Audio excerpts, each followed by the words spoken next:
d'en poursuivre avec l'opposition officielle, M. le député de Saint-Jean, pour 9 minutes et 30 secondes. Merci, M. le Président. Bienvenue à l'Assemblée nationale. Sûrement par manque de temps, vous n'avez pas eu le temps de présenter l'ensemble de votre présentation, mais peut-être qu'en vous posant cette question-là, ça va vous donner un peu plus de temps pour pouvoir aborder ces questions-là, parce que j'ai beaucoup de difficultés quand même à suivre, au fond, vous proposez quoi? Parce que vous dites, on est contre les chiens dangereux, OK? Mais en même temps, je regarde là, les conclusions, je regarde ce que vous avez mentionné, et il n'y a pas de solution là-dedans. Là. Ce n'est qu'on ne doit pas légiférer pour interdire les pitbulls, si je regarde la conclusion qui est mentionnée au tableau. Donc là, vous avez abordé la question de l'éducation. Bon, ça, c'est un élément, mais peut-être que vous avez d'autres éléments de solution, parce que j'ai de la difficulté à comprendre comment on peut légiférer contre les chiens dangereux en disant on ne doit pas légiférer contre les pitbulls. Ça ne légifère. On n'empêche pas les chiens dangereux en disant ça. Là. Donc, sûrement par manque de temps, vous n'avez pas eu peut-être le temps de présenter vos solutions, mais j'aimerais ça vous entendre parce que jusqu'à maintenant, je reste un peu sur ma faim, disons ça comme ça.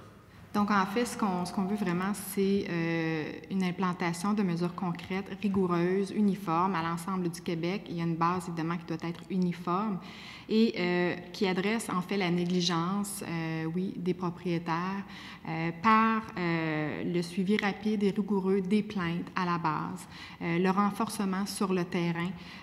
Donc, si on parle de règlement, justement, comme un peu ce qui a été proposé à Laval hier, de tenir les chiens en laisse, de les stériliser et qu'il y ait des évaluations, un suivi de ces évaluations-là, c'est selon nous la meilleure façon de pouvoir encadrer tout type de chiens, incluant les chiens ayant un potentiel de dangerosité plus élevé.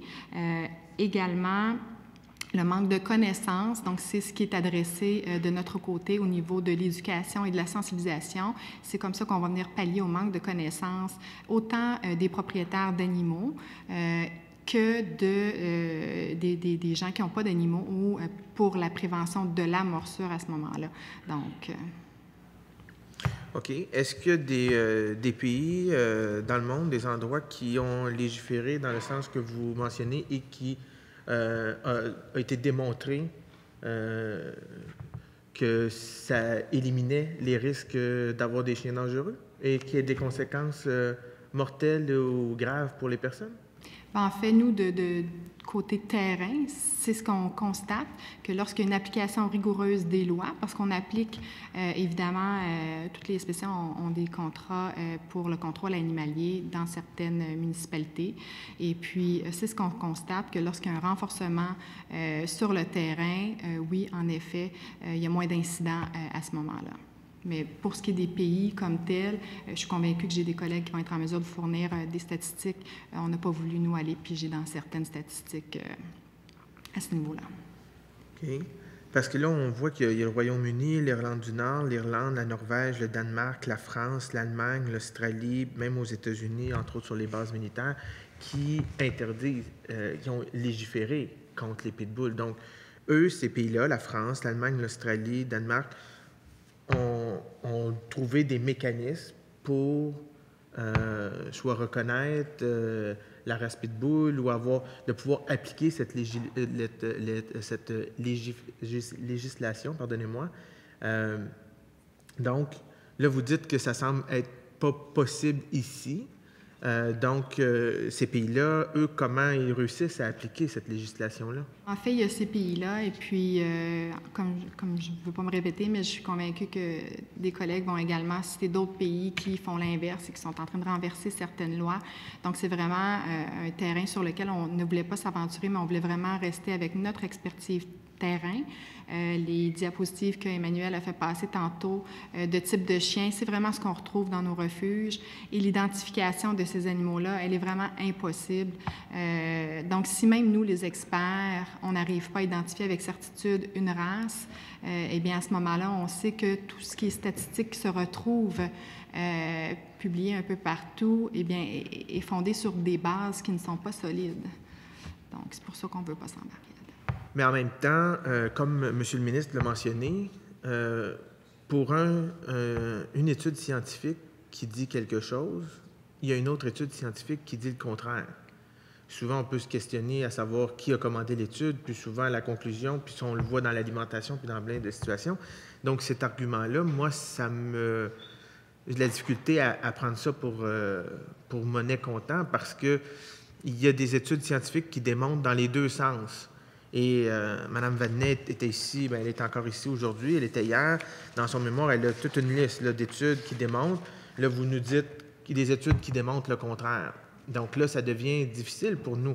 Là, vous dites, sur le terrain, nous, on constate que si on fait telle chose, ça a un impact positif. En même temps, je regarde la liste des pays, c'est quand même pas les derniers de la classe. La France, l'Allemagne, l'Australie, le Danemark, le Royaume-Uni, c'est quand même des grands pays du monde. Quand je vois aussi qu'aux États-Unis, il y a les tribunaux américains ont statué sur qu'il était possible de reconnaître la race Pitbull puis de légiférer dans ce sens-là. Puis il y a une jurisprudence aux États-Unis. Même les États-Unis, le gouvernement américain l'interdit sur les bases militaires parce que c'est dangereux. Ils doivent être capables aussi d'appliquer cette règle-là. Donc, c'est quand même pas rien. C'est quand même l'armée américaine. Là. C'est sûrement l'institution la plus puissante au monde. Donc, je comprends ce que vous me dites, mais je me dis, maintenant qu'on se dit ça, on fait quoi pour rassurer les personnes, nos citoyens? Puis pas juste qu'est-ce que le gouvernement peut faire, mais aussi comme citoyen, là, c'est quoi le message qu'on lance? Oui, on peut avoir un pitbull s'il est en laisse, ou non, on ne peut pas en avoir. Donc, ça devient pas nécessairement clair comme position. Puis, je sais pas, c'est... Peut-être que ça semble être un dossier aussi très sensible, on le sait, là, mais en même temps, j'ai de la difficulté à voir que tous ces pays-là ont été capables de le faire, puis que nous, on ne serait pas capable de le faire. Moi, j'amènerais un petit point. En fait, d'une part, je pense qu'il serait très intéressant d'avoir des données plus approfondies sur l'expérience de ces pays-là. On n'a pas fait cette recherche-là. Je serais très intéressée à la faire. Avec des critères le plus objectifs possible, vraiment.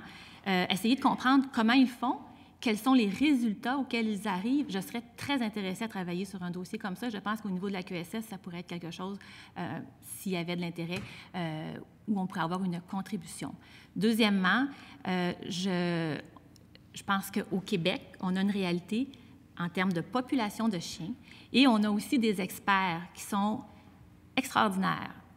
En termes de vétérinaires comportementalistes, en termes de spécialistes en comportement canin, en termes de spécialistes en sécurité publique. Ces gens-là font des recommandations et sont certainement tout à fait disponibles à collaborer pour trouver la meilleure solution. Et ces gens-là sont des experts. Comme le mentionne France, nous, on est des experts terrain.